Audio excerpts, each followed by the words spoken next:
All right, so ready to get swept away to Middlemarch. Always up for a good dose of George Eliot. This time we're taking a deep dive into Dorothea Brun, and honestly, what a character, right? Oh, absolutely. So complex, so relatable, even now.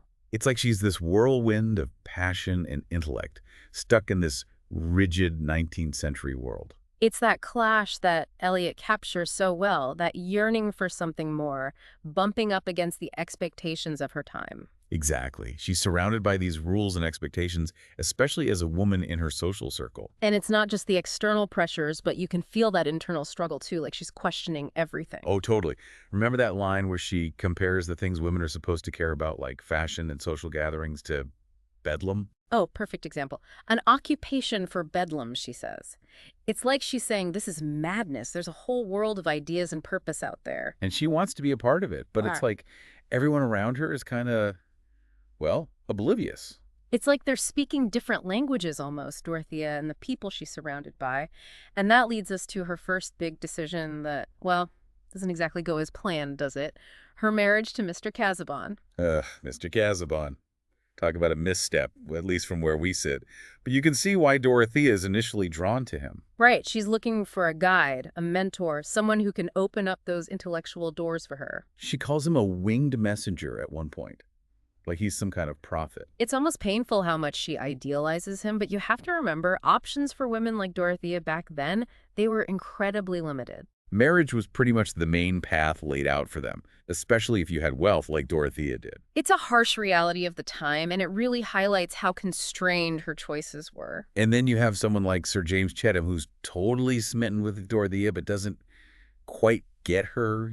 He's a good man, kind, but he represents that more traditional path, perfectly respectable, but not what Dorothea craves. He calls Casaubon a dried bookworm, which, okay, not wrong, but even that doesn't deter Dorothea. It's like she's so fixated on what she wants Casaubon to be, what she's projected onto him, that she misses some pretty big red flags. And then enters Will Ladislaw, who is like a burst of energy into this very stuffy, stifling environment. Talk about a contrast. Young, passionate, and he actually seems to get Dorothea's intellectual energy.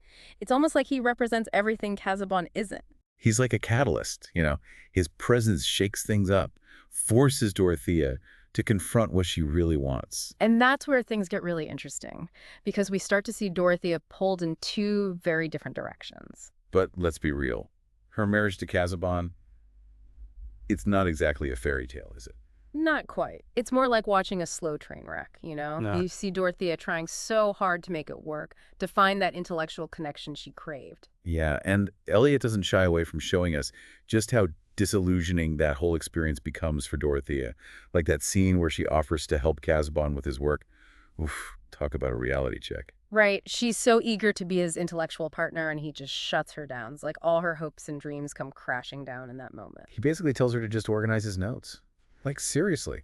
It's almost as if he doesn't know how to handle her enthusiasm, her intellectual curiosity. Which, let's be honest, is kind of ironic considering he's supposed to be this great scholar. Total irony. Yeah. And that's where the theme of duty versus personal fulfillment really comes into play.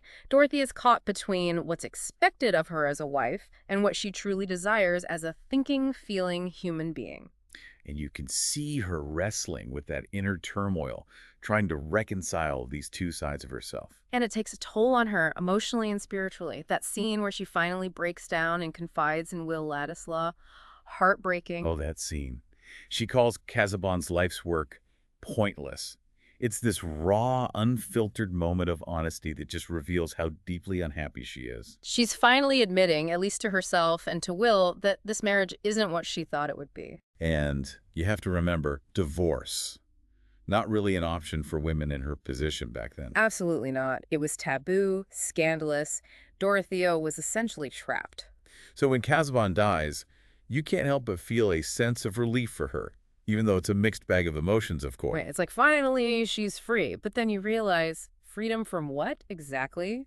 She's still bound by societal expectations, now as a widow, and her inheritance, while freeing in some ways, just complicates things further. It's like she's gone from one gilded cage to another. And then, as if things weren't complicated enough, Will Ladislaw comes back into the picture. Oh boy, does that stir the pot. You can just feel the tension building, right? Total game changer. Suddenly, Dorothea is facing this whole new set of emotions, desires. Huh. It's messy. And she's left grappling with this question.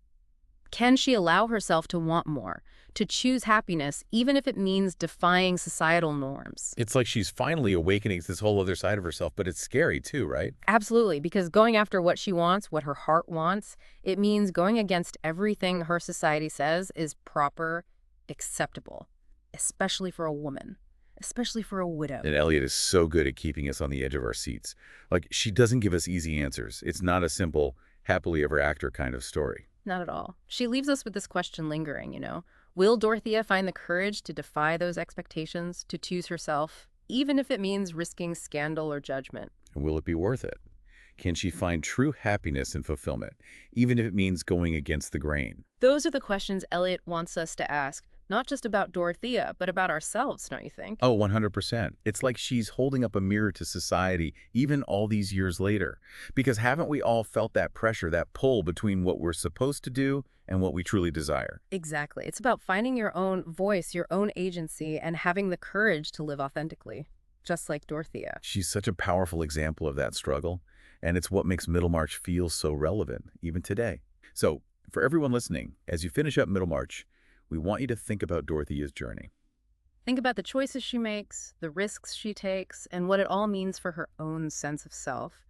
And maybe even ask yourselves, what would I do if I were in her shoes? That's what makes this deep dive so fascinating. We get to explore these big questions about life, love, and society, all through the lens of this incredible character. And hopefully we walk away with a little more understanding, a little more empathy, and maybe even a little more courage to choose our own paths. Beautifully said.